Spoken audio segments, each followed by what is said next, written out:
그러니까 이제 그런 것들이 정말 쉽지 않은 거죠. 왜 쉽지 않느냐 하면요. 과거의 그 군사 독재에 대해서는 사실은 저항하기가 어렵지 않은 거예요. 군사 독재에 저항하려면 한 가지 결단만 하면 돼요. 그것은 뭐예요? 바로 도덕적 결단이에요. 분명한 악이니까.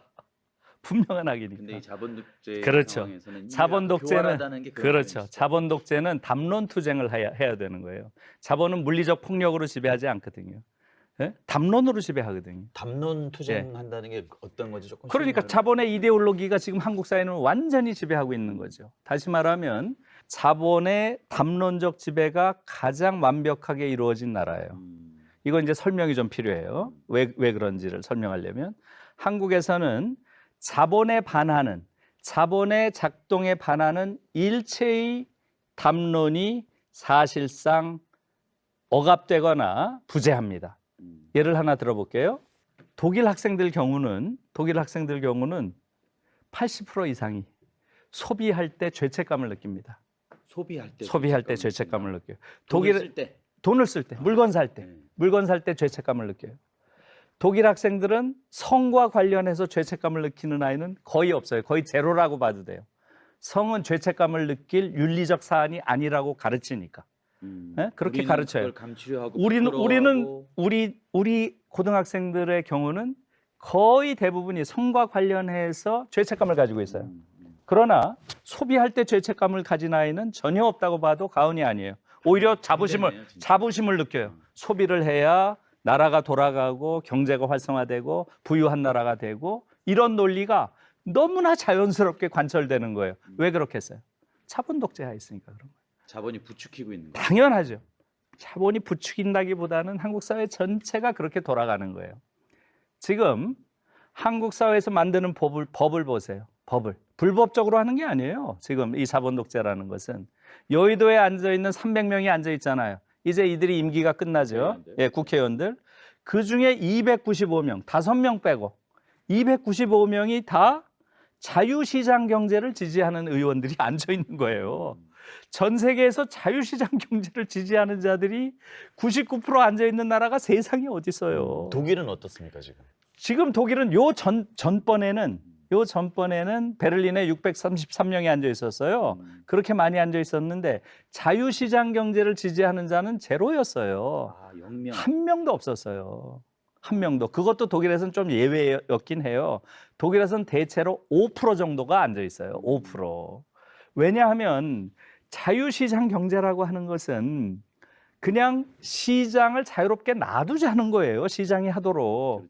그러면 이 자본주의 시장 경제라고 하는 것은 기본적으로 사회주의 계획 경제보다 훨씬 더 인간의 욕망을 효과적으로 충족시켜주는 그런 체제예요. 그거이면 분명한데 자본주의는 결정적인 결함이 두 가지가 있는 거예요. 첫 번째 결함은 이 시장은 그냥 자유롭게 풀어두면 인간을 잡아먹는 야수가 된다는 거예요. 인간을 잡아먹는 야수. 그건 상식이에요, 사실은. 이거 유럽에서는 그냥 보편적인 담론이죠. 그래서 야수 자본주의라는 말을 쓴단 말이에요, 기본적으로. 그렇기 때문에 이 자본주의는 야수 자본주의니까 어떻게 해야 돼요? 이걸 통제하고 다뤄야 된다. 이걸 자유롭게 그렇죠. 목줄을 달아야 된다는 거예요. 이걸 풀어두면 인간 잡아먹으니까. 이게 기본적인 생각인데 한국은 풀어줘야 된다는 자들이 99% 앉아 있어요, 저기. 대부분이네요.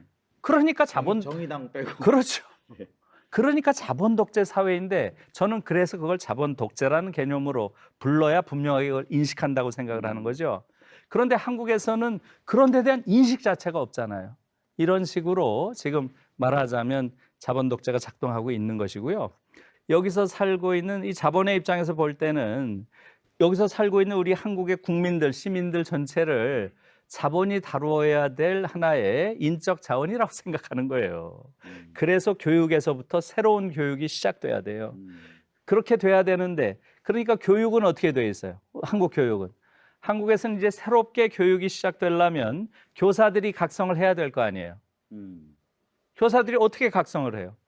교사들이 정치적인 견해를 갖는 것을 또는 그것을 정치적인 활동을 하는 것을 법으로 금지해 놨잖아요. 이것도 자본 독재의 저는 하나의 양상이라고 봐요. 그래서 요즘에 저는 이제 선생님들 대상으로 많은 그 강연을 하는데요. 그 얘기를 반드시 해요.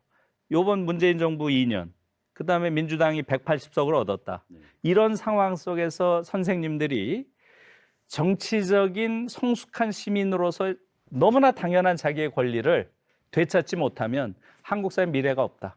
선생님들이 반드시 나서서 정치적 시민으로서의 기본권, 이걸 반드시 되찾으셔야 된다.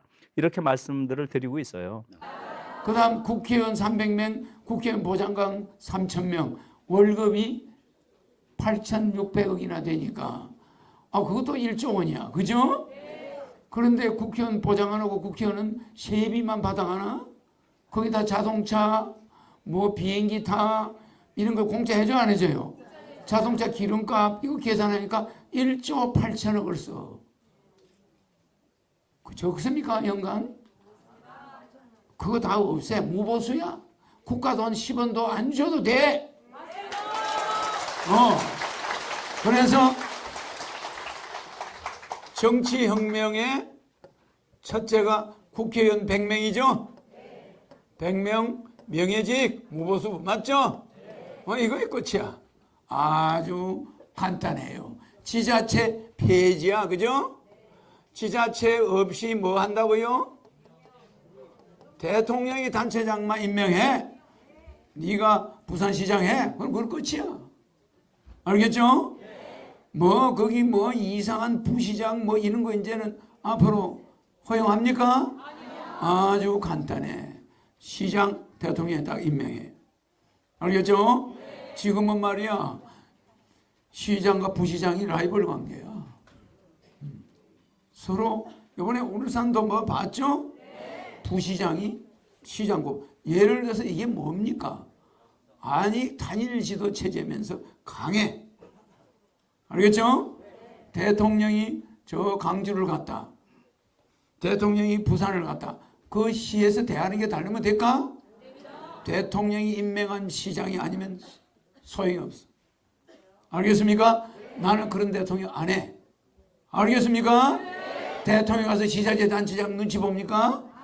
제가 우리 당이 아니네. 제가 주는 음식도 조심해야 돼. 이러면 되겠어요? 모든 지자체 단체장이 대통령 임명을 해야 말을 들어.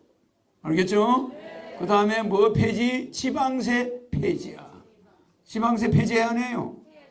지방세를 그대로 놔두면 지방세 그다 가지고 쓰고 실컷 쓰고 정부에다가 국세에다가 돈 좀 달라고 손을 벌려요.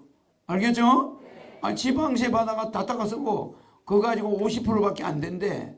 자금률이. 그러니까 국세 50%를 내놔라고 로비하러 올라와. 그죠? 그래가지고 공무원들한테 가서 국세 로비를 하고 앉아있어. 국회 와가지고. 되겠습니까? 그러니까 망국의 망국을 거듭하는 인간들이 지금의 여러분 정치인들이고 여러분이 내세운 사람들이야. 뭐 하는 겁니까? 지방세를 국세로 전부 바꿔. 세금 예산 집행은 정부 경제기획원에서 집행하고 그 모든 공사는 조달청 발주처에서 전부 집행하게 해가지고 지방정부가 재정을 집행하는 일은 없어. 예산이 창구가 어떻게 됩니까? 하나. 알겠죠? 예산 창구가 하나가 단일화되면서 정부 예산이 절약되는 거야. 알겠죠?